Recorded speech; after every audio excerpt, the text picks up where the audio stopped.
నమస్తే, welcome to Andhraprabha. నేను రఘునందన్.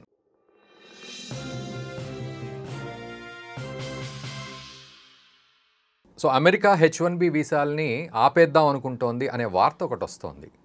ఏమిటి ఆ వార్త? మరి H1B వీసాలను ఆపేస్తే ఏమిటి, భారతీయులు అమెరికాకు వెళ్ళడం కుదరదా, లేకపోతే ఇంకేమైనా ఆల్టర్నేట్ ఆలోచిస్తున్నారా? మేక్ అమెరికా గ్రేట్ అగైన్ అంటూ వీళ్ళు ఏం చేస్తున్నారో మనకు అర్థం కాని పరిస్థితి, ఎప్పటికప్పుడు అప్డేట్స్ చూడాల్సిన పరిస్థితి. సో ఈ వీడియో కూడా చూడండి, ఒక చిన్న వీడియో.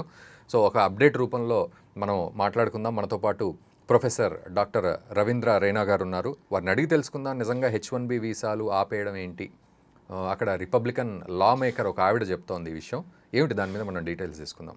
రవీంద్ర రైనా గారు నమస్తే అండి. నమస్తే, welcome to Andhraprabha. Thank you very much. So ఏమిటి అంటే, ఇప్పుడు రిపబ్లికన్ లా మేకర్ ఆవిడ మార్జోరీ టైలర్ గ్రీన్. సో ఆవిడ ఏమంటుంది, H1B వీసాలని మనం ఆపేద్దాం అంటుంది. అంటే ఏమిటి, దాన్ని ఎట్లా అర్థం చేసుకోవాలి? యాక్చువల్గా ఏం జరిగిందంటే, ఇప్పుడు రఘునందన్ గారు, మనకు ట్రంప్ గారు 21 సెప్టెంబర్ 2025లో ఒక ప్రెసిడెన్షియల్ డిక్రీని అది ఇష్యూ చేశారు. H1B వీసాల ఫీజును పెంచాలని చెప్పి. ఈమెమంటుందంటే H1B వీసాలను అసలు కంప్లీట్గా రద్దు చేసేద్దాం, ఫీజ్ అవుట్ చేసేద్దాం. కొద్ది రోజులలో ఇప్పుడు దాదాపు వాళ్ళకు మెడికల్ ప్రొఫెషనల్స్ అంటే డాక్టర్స్ కావచ్చు, నర్సెస్ కావచ్చు, ఇంకా హెల్త్ కేర్ అసిస్టెంట్స్ కావచ్చు, వీళ్ళు పెద్ద మొత్తంలో అవసరం ఉంది. అమెరికా మొత్తం మీద ప్రొడ్యూస్ చేసేటువంటి MBBS డాక్టర్స్ వీళ్ళందరినీ చూసుకున్నట్టయితే వాళ్ళ యొక్క అవసరాలకి ఇంకా చాలా గ్యాప్ ఉందన్నమాట. ఆ గ్యాప్ను ఫుల్ఫిల్ చేయడానికి ఒక 10,000 హెల్త్ కేర్ ప్రొఫెషనల్స్ని, ఏదైనా హైలీ టెక్నాలజికల్లీ డెవలప్డ్ టెక్నోక్రాట్స్ని, తర్వాత రీసెర్చ్ అండ్ డెవలప్మెంట్లో స్పెషలిస్టులను, అట్లాంటి వాళ్ళని మాత్రమే తీసుకొద్దాము. అదొక స్పెషల్ కోటాను పెట్టుకుందాం. మిగతాది ఈ మామూలుగా ఇంజనీర్లు, తర్వాత సాఫ్ట్వేర్ ఎంప్లాయీస్ వీళ్ళందరినీ కూడా కట్ చేసేద్దాం. కాబట్టి ఈ యొక్క H1B వీసా వల్ల భారతదేశం ఒకటే ఎక్కువ మొత్తంలో బెనిఫిట్ అయింది. ఆఫ్రికా దేశాలు కానీ, లేకపోతే లాటిన్ అమెరికా కానీ, చైనా కానీ, ఇంకా అదర్ ఏషియన్ కంట్రీస్ చాలా తక్కువగా అదేనట్లు లెక్క. ఇప్పుడు మీకు ఇంకొక విషయం ఏంటంటే రఘునందన్ గారు, చైనా వాళ్ళు కూడా మనలాగానే అక్కడికి అమెరికాకి వెళ్ళి చదువుకొని మళ్ళీ చైనాకి వచ్చి చైనాని డెవలప్ చేశారు. భారతీయులు మాత్రము అక్కడికి వెళ్ళి మన దేశాన్ని వదిలేసి అమెరికా డెవలప్ చేసుకుంటున్నారు. సో అది తప్పు అనమాట.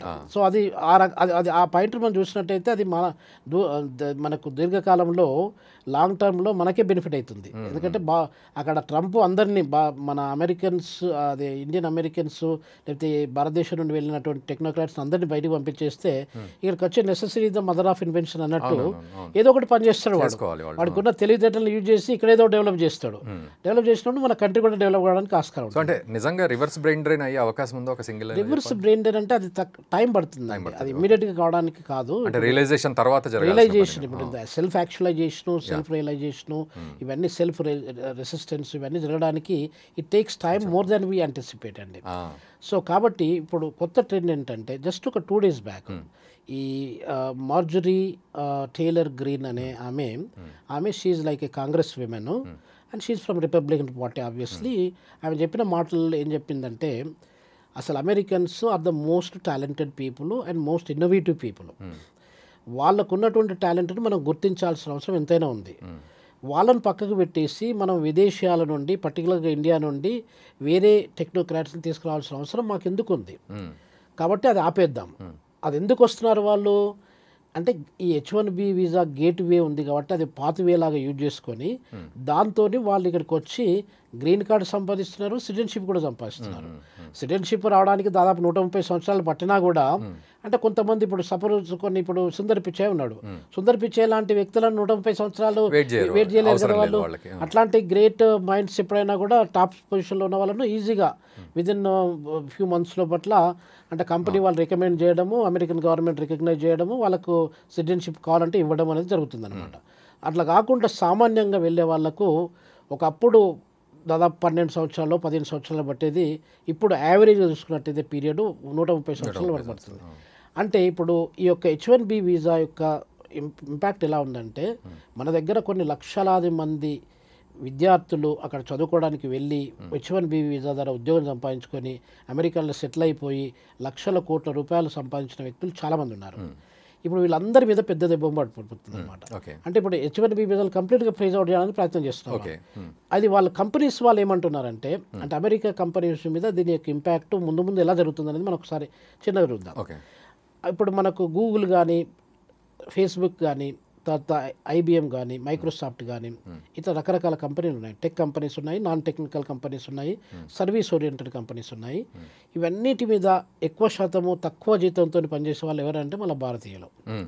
సో ఇలా ఉన్నప్పుడు H1B వీసాను కంప్లీట్గా క్లోజ్ చేసినట్టయితే ఎక్కువగా మన యొక్క టెక్నోక్రాట్స్, ఇప్పుడు మన దగ్గర దాదాపు 1150 నియర్లీ 1200 యూనివర్సిటీస్ ఉన్నాయండి.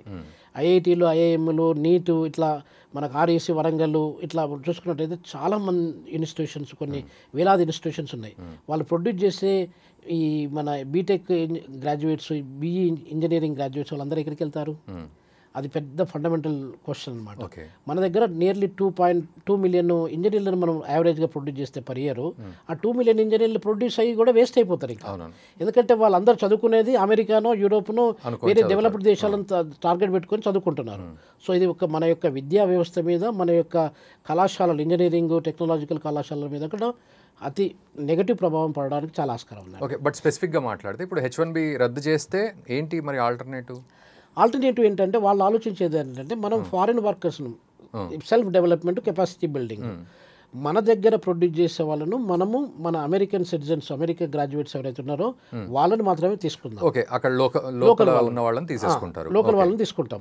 లోకల్ వాళ్ళని తీసుకొని మీ ఫారిన్ డిపెండెన్సీని మీరు తగ్గించినప్పుడు ఏమవుతుందంటే వాళ్ళ సెల్ఫ్ రిలయన్స్ అనేది పెరుగుకుంటూ పోతుంది కదా. అవును, వీళ్ళది అది అమెరికాది, మేక్ అమెరికా గ్రేట్ అగైన్, దాంట్లో పార్ట్ ఆఫ్ దట్ ప్రోగ్రామ్ అనమాట. సో అందు గురించి ఆమె చెప్పిన విషయం ఏంటంటే, లేటెస్ట్ టార్గెట్ మనం ఫారిన్ ఎంప్లాయీస్ కంటే, ఇప్పుడు నేను ఫర్ ఎగ్జాంపుల్ సౌత్ ఆఫ్రికాలో పనిచేస్తున్నాను. సౌత్ ఆఫ్రికాలో కూడా అదే సిస్టమ్, జెనోఫోబియాతో చాలా అటాక్స్ జరిగిన సందర్భాలు చాలా ఉన్నాయి. అంటే ఇప్పుడు ఏంటంటే వాళ్ళ దగ్గర అక్కడ అన్ఎంప్లాయ్మెంట్ ప్రాబ్లం ఉంది, అమెరికాలో కూడా అన్ఎంప్లాయ్మెంట్ ప్రాబ్లం ఉంది. అమెరికన్ సిటిజన్ అన్ఎంప్లాయ్ ఉన్నప్పుడు ఇండియా తీసుకొచ్చి ఇండియా వాళ్ళకి ఉద్యోగం ఇవ్వడం తప్పు కదా. ఓకే, మీరు అన్న ప్రకారం ఇక్కడ లోకల్ వీడిని పిక్ చేస్తారు, వాడిని ఆపేస్తారు. ఓకే, అది బట్ అంత టాలెంట్ వీడికి ఉందా, అంత అమౌంట్ వీళ్ళు కట్టగలరా అనేది ప్రాక్టికల్ ప్రాబ్లమ్స్ అలా ఉంటాయి. వాళ్ళు అక్కడ ఉన్న కంపెనీస్ వాళ్ళు, రఘునందన్ గారు ఏం ఆలోచిస్తున్నారంటే, ఇండియా నుండి మనం ఎంప్లాయీస్ తీసుకొచ్చినట్టయితే వాళ్ళు కమిటెడ్గా పనిచేస్తారు. జీతం తక్కువ ఇచ్చినా కూడా కమిటెడ్గా పనిచేస్తారు. వీళ్ళకి జీతాలు ఎక్కువ ఇచ్చినా కూడా కమిటెడ్గా పనిచేయరు.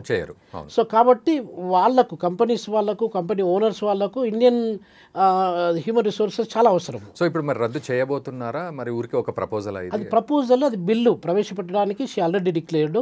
I think in Trump administration it can be introduced in the Congress introduce చేసినప్పుడు ఇట్ టేక్స్ టైమ్.